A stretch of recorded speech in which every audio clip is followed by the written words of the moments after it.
Hey everybody, welcome back to my channel. If you follow me, if you've been following my channel for a while, you may have noticed I did not upload a video last week. And the reason is I did shoot a video, and when I went to edit it, there was no sound because I had not turned my mic on. It was a video on Jacob McCarty out of Corydon, Indiana, a 14-year-old who had gone missing.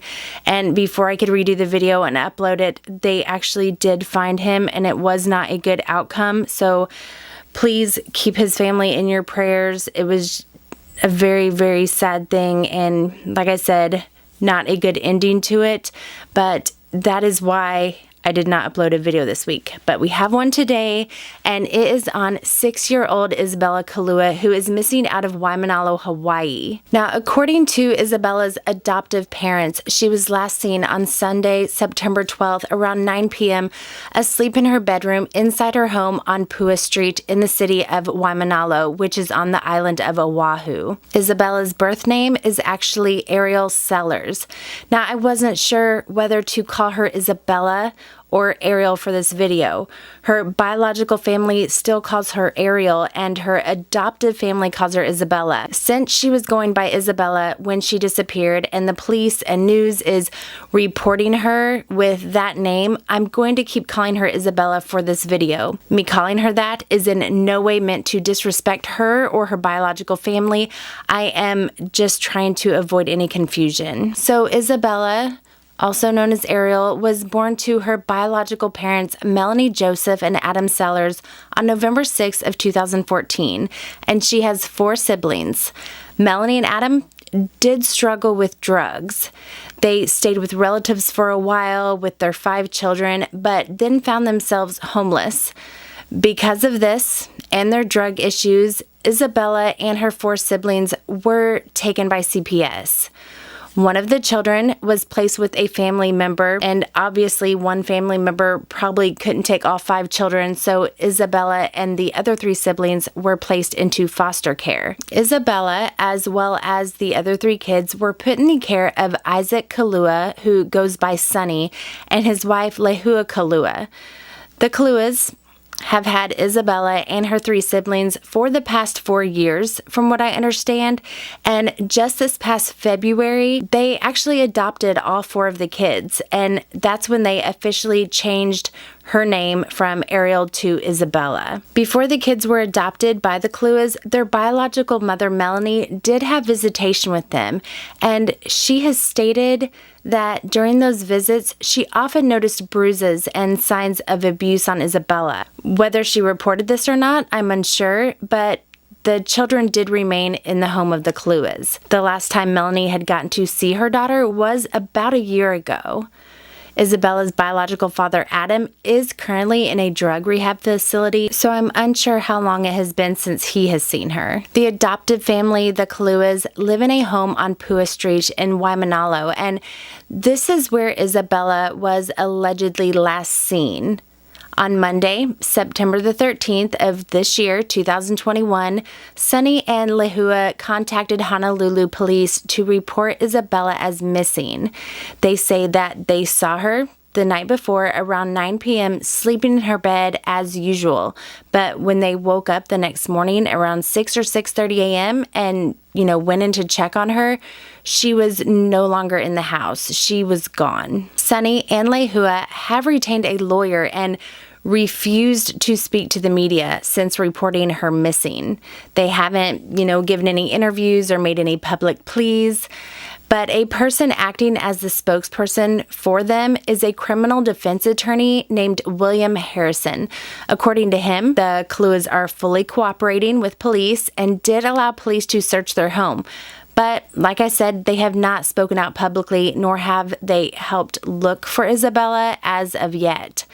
William Harrison says he has encouraged them not to speak to the news media, to stay off social media, and to not join in the search. That same day that Isabella was reported missing, her 3 siblings, ages 1, 3, and 12, were removed from the Kalua home by Child Welfare Services.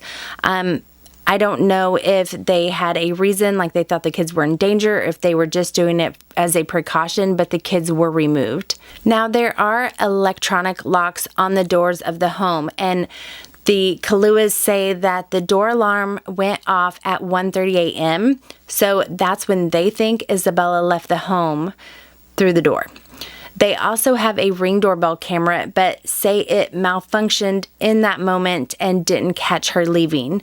I have also seen it reported that it's believed someone inside the home shut the cameras off around that time. The neighbors have cameras also, but didn't pick up Isabella leaving the home on any of their footage, or if someone does have it on their footage, it hasn't been reported yet. Members of Isabella's biological family say that she isn't the type of child to wander off, but her adoptive family says that she would sometimes sneak outside at night to sleep in the yard. I'm not saying this is untrue.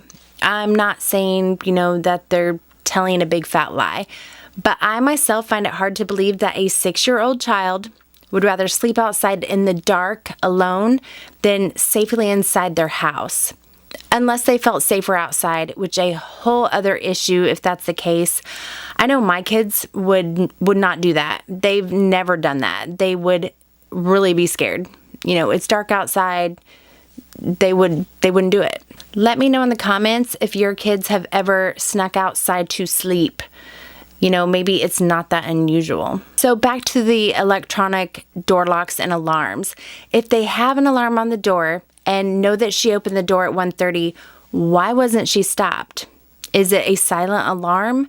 And it's strange that the Ring camera just happened to not work at that time she left, but apparently worked properly before and after that. Now, hundreds of volunteers from the community, including members of Isabella's biological family, not the adoptive family. Like I said, they're not speaking to media or helping search right now, but the biological family volunteers have been coming together and searching Waimanalo for her. Purple is Isabella's favorite color, so they have been tying purple ribbons on the trees in areas that have already been searched. The Honolulu Ocean Safety, the Honolulu Fire Department, the Coast Guard, they've also been aiding in the search along with police, and they have yet to find Isabella. I know search dogs have been brought out as well, but I could not find anything saying they were able to pick up on her scent anywhere outside the home. They have also been searching an area in Bellows Air Force Base where some items possibly belonging to Isabella were found. Bellows Air Force Base is about 6 miles from the Pua Street home. There were some toys and shoes found in either a garbage bag or a backpack, I'm not sure which, but they were found in a canal there on the base. A photo album said to contain pictures of Isabella were found at a dump site. Police have not confirmed that the toys or shoes found belonged to Isabella or that the pictures were her, but the person that found the album said they believed the pictures were in fact of the missing 6-year-old and her older sister. That album, though, was supposedly found a week or so before Isabella was reported missing. Why would someone throw out an entire photo album full of pictures? I can see someone throwing out an album full of pictures of an ex or, a best friend that you weren't friends with anymore. But who throws out an entire photo album full of pages of pictures of children?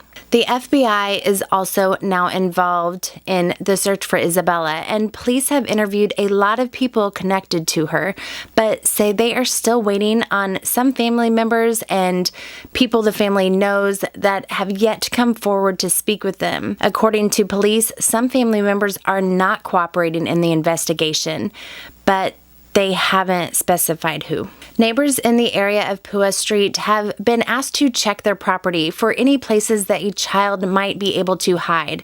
Garbage cans, outbuildings, drainage pipes, anywhere a small child could squeeze into and maybe hide, possibly get stuck. Residents with home security cameras have also been asked to check their video footage to see if there is anything on them that may help with the investigation into finding Isabella or what could have happened to her.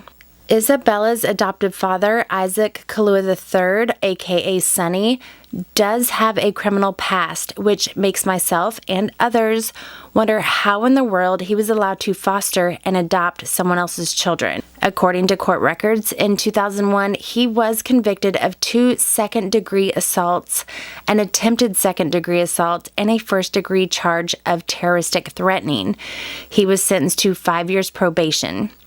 Those charges were a long time ago, but they are still on his record, and mainly, regulations for adopting a child specify that someone who has been convicted of a felony crime involving any type of violence are not eligible to foster, let alone adopt a child.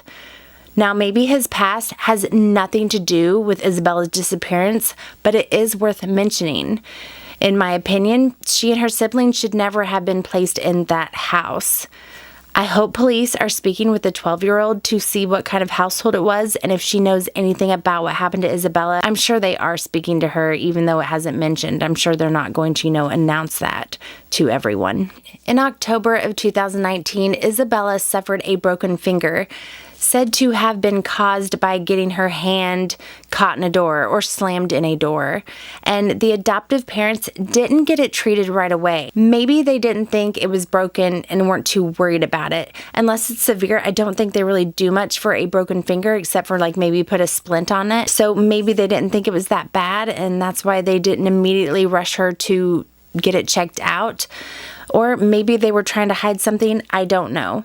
But 4 months later, in January of 2020, Isabella broke her leg. The adoptive parents said that this was caused by a trampoline accident, and they did take her to the emergency room for this. With both of these injuries, the broken finger and the broken leg, the state investigated it and determined there was no maltreatment involved. It wasn't believed that these injuries were inflicted upon her intentionally. The Department of Education for Waimanalo reported that the Kaluas had withdrawn Isabella from Waimanalo Elementary School, where she attended first grade, back in June of 2021. They withdrew her in June, stating that they would be homeschooling her from now on. I have also seen it reported that they didn't cancel her enrollment until about a week before she went missing. I'm unsure which is accurate, but Isabella's biological mother, Melanie, spoke with the mother of a student in Isabella's class, and from what I understand, the child said that Isabella had not been in class for at least a week before she disappeared. Now, I want to show you all 2 pictures side by side. This is really bothering me, and I want some more opinions on it. I'm not trying to reach and look for things that are not there. I want to see what you all think. The photo on the left is supposedly from before Isabella was adopted by the Kaluas, and the photo on the right is a more recent one. Is it just me, or does she look significantly thinner in the more recent picture? To me, her arms and face look extremely thin. Now, I know kids' weight fluctuates, but this seems excessive. I'm not trying to be gossipy, guys. I'm concerned for this little one and wondering how she was being treated. Her biological mom claims to have seen signs of abuse. The adoptive parents pulled her out of school.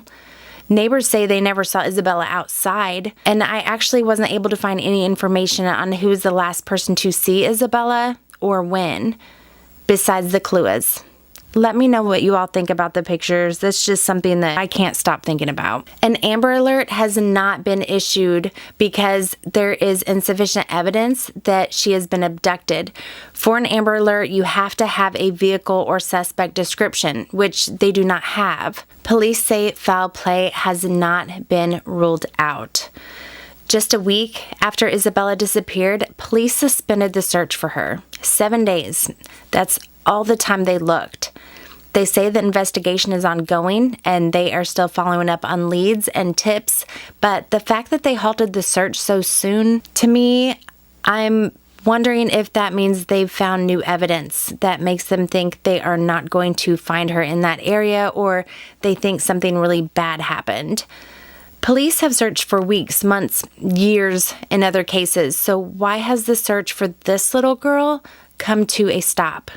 Now, I want to make it very clear that we don't know that the adoptive parents have harmed her. There are a lot of concerning things that may make us lean toward that scenario. I myself am even questioning if she went missing way before it was reported, but I don't know that to be true. It's an opinion, and we are all entitled to one.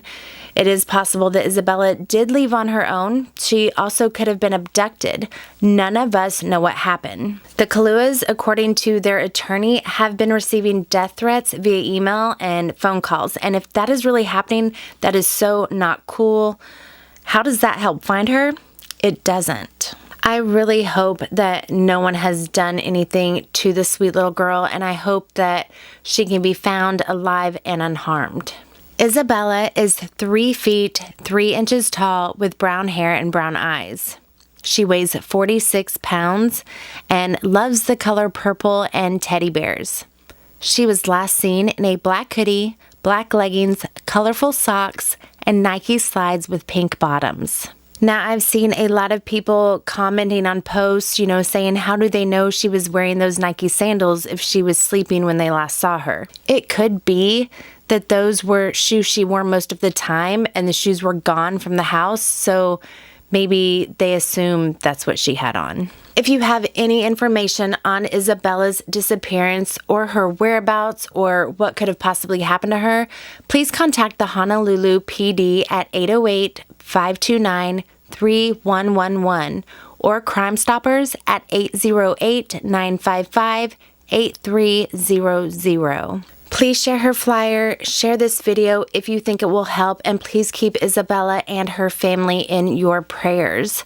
As always, I mean no harm in doing these videos. I am simply trying to spread awareness, and if you would like to support me, please consider hitting that subscribe button. It's free to do and helps me to know that these videos are being seen. You can always come back and unsubscribe later if you want, but of course, I hope you'll stick around and help me get these missing cases out there, get the faces of these people seen. And if you don't subscribe and this is the only video of mine you ever see, just know that I appreciate you being here for this one.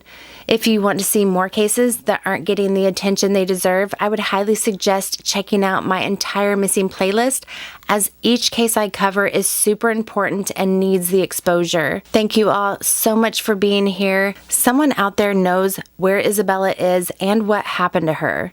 Perhaps even someone watching this video. So will you be the one who looks away or the one who does something about it? I will see you all next week.